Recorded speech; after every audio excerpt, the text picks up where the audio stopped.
I've got an itch I can't scratch, I'm missing a piece that ये कहानी एक मासूम लड़की की है जिसको प्यार के नाम पे हवस का निशाना बनाया जाता है। कहते हैं प्यार जो है जिस्म से नहीं रूह से होता है। अगर ऐसी बात है तो किसी बदसूरत से क्यों नहीं होता। लेकिन दर हकीकत बात यह है कि हर ज़माने में लड़की को टारगेट बनाया जाता है, उसको इस्तेमाल किया जाता है, प्यार के नाम पे उसके इमोशन के साथ खेला जाता है। मज़ीद इस वीडियो को आगे बढ़ाने से पहले अगर आप हमारे यूट्यूब चैनल पर नए आए हैं तो please subscribe the my YouTube channel, क्योंकि मज़ीद ऐसी वीडियोस हम आपके लिए हर दिन अपलोड करते रहेंगे। तो इस कहानी का आगाज़ करते हैं। मैं पंख लगाकर हवाओं में उड़ना चाहती हूँ, आसमानों के साथ मैं मुस्कुराना चाहती हूँ, हर दिन के साथ निखरना चाहती हूँ, गुलाबों की तरह मैं महकना चाहती हूँ। मेरा कॉलेज का लास्ट दिन था, मेरा एडमिशन हो चुका था यूनिवर्सिटी में। तो मेरा पहला दिन था यूनिवर्सिटी लाइफ में। हर लड़की को इंतज़ार होता है कि यूनिवर्सिटी लाइफ का मज़ा लिया जाए, उसको खुल के जिया जाए। तो मेरा पहला दिन स्टार्ट हो चुका था और मेरा पहला दिन बहुत अच्छा गुज़रा। नई दोस्तें बनाई, नया माहौल देखा। यूनिवर्सिटी का माहौल देखने के बाद मुझे लगा कि हाँ, ज़िंदगी इतनी भी खूबसूरत हो सकती है। हर हाल में मुस्कुराना चाहिए। मायूसी हमें ख़त्म कर देती है, लेकिन हमें ज़िंदगी को जीना पड़ता है, एक मकसद देना पड़ता है। तो मेरी भी ज़िंदगी का यही हाल था। तो 2-3 दिन गुज़रने के बाद मेरे कॉलेज का लड़का वो मुझे देखता रहता था और जब भी मैं उसकी तरफ देखती वो मेरे तरफ मुस्कुरा कर देखता था। मुझे मालूम तो पड़ चुका था कि ये लड़का मेरे इश्क में गिर चुका है। मुझे भी वो लड़का थोड़ा थोड़ा अच्छा लगने लग गया था, क्योंकि वो बहुत सिंपल था, स्टाइलिश था, हैंडसम भी था, तो अच्छा लगता था उसको देखना। तो मेरी सहेलियाँ मुझे अक्सर चिढ़ाया करती थी, आ गया तुम्हारा आशिक। मैं शर्माती थी, जब भी मैं उसको देखती थी मुझे अच्छा लगता था। बातों बातों में, आँखों ही आँखों में हम एक दूसरे को इशारा कर दिया करते थे, लेकिन हमारी कभी भी बात नहीं होती थी। तो मेरी सहेलियाँ मुझे कहती थी कि यार डरो नहीं, ये यूनिवर्सिटी लाइफ है, कॉलेज नहीं, यहाँ पे तुम बेझिझक होके बात कर सकती हो। तो मैंने कहा कि मैं क्यों बात करूँ, वो लड़का है, उसको करनी चाहिए बात, वो डरपोक है, मैं नहीं। तो लेकिन ये फीलिंग बहुत अच्छी थी। मुझे अच्छा लगता था कि कोई लड़का मेरी केयर करता है, मुझे देखने आता है, मेरी परवाह करता है। वो लड़का मुझे अच्छा लगने लग चुका था। एक दिन मैं कैंटीन पर बैठी हुई थी, अपनी दोस्तों का इंतज़ार कर रही थी।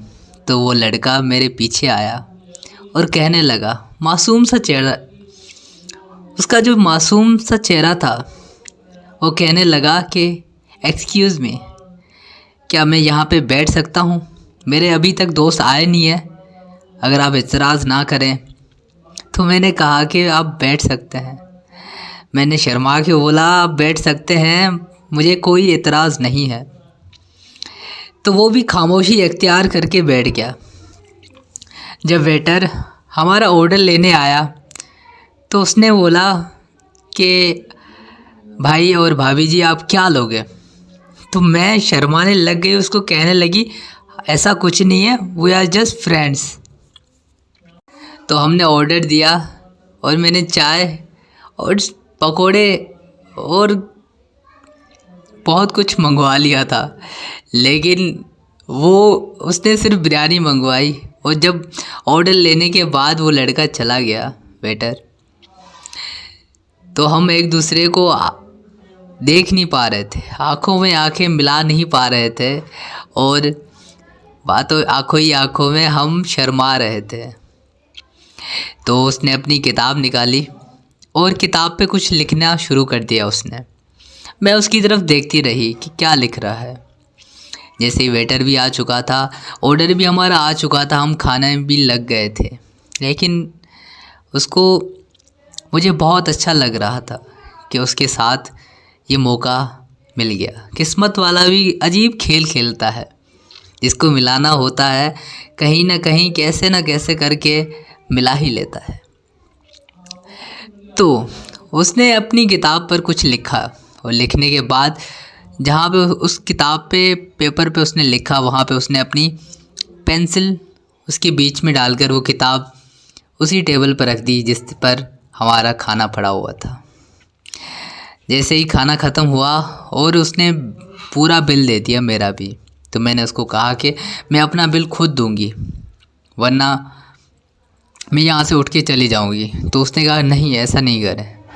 तो उसने मेरी रिस्पेक्ट की, मेरी कदर की।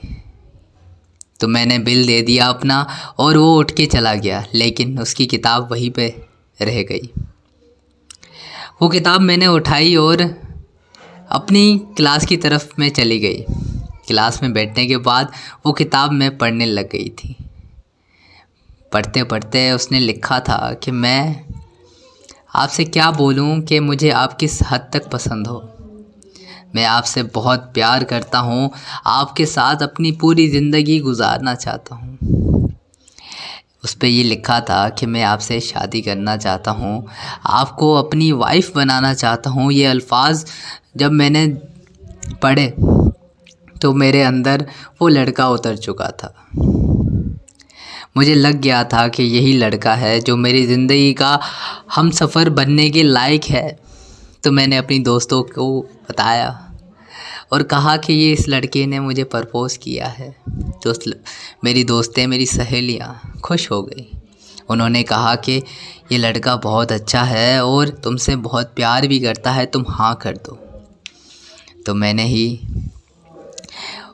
उसके जहाँ पे उसने लिखा था उसके नीचे मैंने हाँ कर दी। मैंने भी अपने इमोशन, अपनी फीलिंग्स उस पेपर पर बयां कर दी और वो किताब उसको वापस देने चली गई। वो अपने दोस्तों के साथ बैठा हुआ था और मुस्कुरा रहा था। मुझे अच्छा लग रहा था। तो मैं उसके पास गई और उसको किताब दी और उसके दोस्त उसको छेड़ रहे थे, कह रहे थे कि आ गई भाभी जी। मुझे अच्छा लगा, बहुत अच्छा लग रहा था जब वो लड़के अपने दोस्त को छेड़ रहे थे, तंग कर रहे थे। तो किताब देने के बाद में चली गई। तो मैंने उस पर अपना नंबर और उसने अपना नंबर भी लिखा था। तो रातों रातों में अक्सर बातें हुआ करती थी, प्यार मोहब्बत की बातें। जब रात के टाइम हम बात करते थे पता नहीं लगता था कि कब सुबह हो गई। यूं ही कॉल पे जब हमारी बात हुआ करती थी, घंटों गुजर जाते, हमें होश ना रहता कि हमें खाना भी खाना है। यूं ही ज़िंदगी चलती रही। हफ्ते महीनों में गुज़रे, महीने सालों में गुज़रे, साल गुज़र चुका था। साल गुज़रने के बाद एक ऐसा दिन आया जिसका मुझे हमेशा डर लगा रहता था। उसने मुझे कहा कि शिंजा, मैं तुमसे मिलना चाहता हूँ। तो मैंने कहा हम मिलते तो हैं, लेकिन कहा कि नहीं, मैं तुम्हारे साथ किसी अच्छी जगह पर मिलना चाहता हूँ, तुमसे बात करना चाहता हूँ और वो पूरा दिन मैं तुम्हारे साथ स्पेंड करना चाहता हूँ। मुझे लगा कि जैसे हम हर दिन अपना दिन इस्तेमाल करते हैं, वैसे ही वो कह रहा है किसी अच्छी जगह पर जो कहाँ पे तंग करने वाला ना हो, वहीं पे हम मिलकर बैठें। तो मैंने हाँ कर दी, क्योंकि मैं भी उससे बहुत प्यार करती थी। मैं उसको खोना नहीं चाहती थी, उसका दिल दुखाना नहीं चाहती थी। तो मैंने उसको हाँ कर दी। हाँ करने के बाद अगले दिन ही उसने अपने दोस्त का फ्लैट ले लिया था। उसने मुझे कहा कि बाइक पर बैठो और वो मुझे बाइक पर बिठा कर लेके चला गया। आधा घंटा गुजरने के बाद मैंने उससे पूछा कि हम जा कहाँ रहे हैं। तो उसने मुझसे कहा कि सरप्राइज़ है, चलो चलते हैं। तो मैं भी खामोशी से बैठ गई और उसकी तरफ देखने लग गई थी। रास्ता यूं ही गुज़र गया। आधा घंटा 1 घंटे में गुज़र चुका था और हम उसके दोस्त पे फ्लैट पर पहुंच चुके थे। फ्लैट पर पहुंचने के बाद हमने देखा कि कमरा था और मेरे जो हमसफ़र था उसने कमरे का लॉक खोला और मुझे कहा कि अंदर आ जाओ। मैं डर गई कि मैं कैसे किसी के साथ कमरे में चली जाऊं। उसने कहा कि डरो नहीं, मैं तुम्हारे साथ बहुत प्यार करता हूं। उसने मुझे वादा किया कि मैं तुमसे शादी करूंगा। उसने कहा कि मैं तुम्हारे साथ हूं, बहुत प्यार करता हूं तुमसे, तुम मेरे लिए इतना भी नहीं कर सकती, हम सिर्फ बैठेंगे। तो मैं उस पर भरोसा करके अंदर चली गई। अंदर जाने के बाद उसने मुझे कहा कि बैठ जाओ। बैठने के बाद उसने कहा कि मैं पानी लेकर आता हूँ। जैसे ही वो पानी लेने गया तो उसने थोड़ा टाइम लगाया पानी लेने में। तो वो पानी लेकर आया। जैसे ही मैंने वो पानी पिया, धीरे धीरे मेरी आंखें बंद होने लग गई थी। जैसे ही मुझे होश आया, रात से सुबह हो चुकी थी। मैं सारी रात उसके कमरे में थी। जो कुछ रात भर मेरे साथ उस लड़के ने किया, बताना मेरे लिए शर्मनाक होगा। लेकिन ऐसे किसी पे मुझे तब याद आया कि मोहब्बत तो सिर्फ़ जिस्म से होती है। ये बातें तो सिर्फ़ रूहानी किताबों में किया करते हैं लोग।